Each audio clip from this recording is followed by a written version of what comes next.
In the first arc of Dragon Ball Z, the Saiyan saga, we were introduced to Raditz, the brother of Goku, who is the main character of the Dragon Ball franchise. However, while Goku was good, Raditz was quickly revealed to be evil and served as the first true antagonist of Dragon Ball Z. And Raditz was quick to make an impact, showing his superiority over the previous villain Piccolo by no-selling his blast, and then quickly taking out Goku before kidnapping his son Gohan. In the end, it took the combined efforts of Goku and Piccolo, who were temporarily putting aside their motives, and some help from an enraged Gohan to overcome and defeat Raditz. However, at the cost of Goku's life. Raditz also succumbs to his injury, but not before telling Piccolo of his allies, Vegeta and Nappa, who would be on their way to avenge him. After this, Raditz is gone from the story, only occasionally to be referenced and usually to denote how weak he was. He was a greater threat than any in Dragon Ball, forcing the final villain of the original anime and his heroic nemesis to team up. Yet everyone surpasses him within a year. Goku and Piccolo, as well as the human fighters,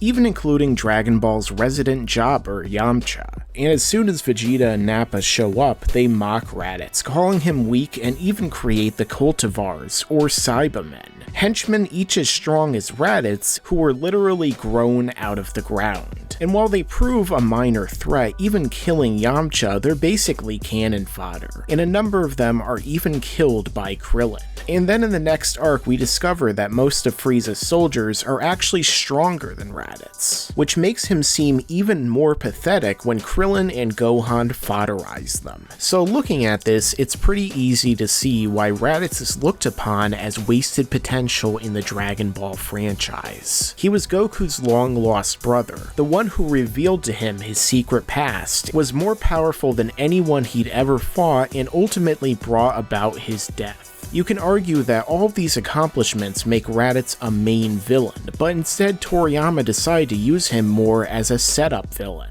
Raditz was pretty much there to spout exposition and set up the framework for the rest of the series. It was Raditz who explained to Goku that he was in fact an alien and brought about the greater shift towards sci-fi in the franchise. That would be greatly expanded upon in the next two arcs. It was Raditz who cost Goku his life, which allowed him to train with King Kai, get stronger, and learn the Kaioken and Spirit Bomb, which would aid him greatly throughout the series. And of course, it was Raditz who would, through his tough fight, show just how strong the other Saiyans were, which significantly raised the stakes and tensions to height greater than ever before. Much like Tambourine before him and Deborah after him, Raditz was the initial villain who makes his real successor look even stronger. However, Raditz is also much like Beerus, who brought with him the framework of Super, the introduction of new gods and new universes, which additionally upped the ante in Battle of Gods and breathed fresh air into the franchise. So Raditz did serve his purpose in the story despite being in it for such a short time, but I do wonder what things would be like had he been kept around or used differently. As we saw with Goku, Vegeta, and their offspring, the powers of the Saiyans increased dramatically over the years after Raditz, allowing them to unlock multiple transformations and even overthrow indomitable tyrants like Frieza. It would be interesting to see how much potential Raditz had within him, as well as how he could develop as a character. As we saw with Vegeta, he had the capacity to become good,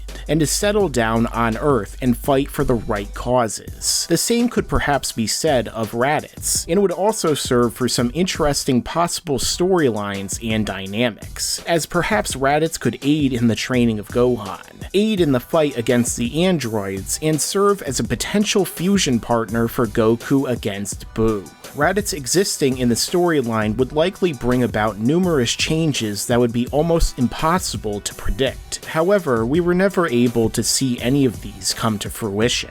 Ultimately, I would say that Raditz was wasted potential in terms of what he could become as a character, and what could have been. However, in terms of a plot device who created new dynamics and set up bigger things to come, he served his purpose well. But it's definitely cool to think about, and certainly another case of what could have been in Dragon Ball. Make sure to subscribe to this channel and enable notifications so you could see all of my content right away when it comes out. Yeah, and you better subscribe, enable those damn notifications.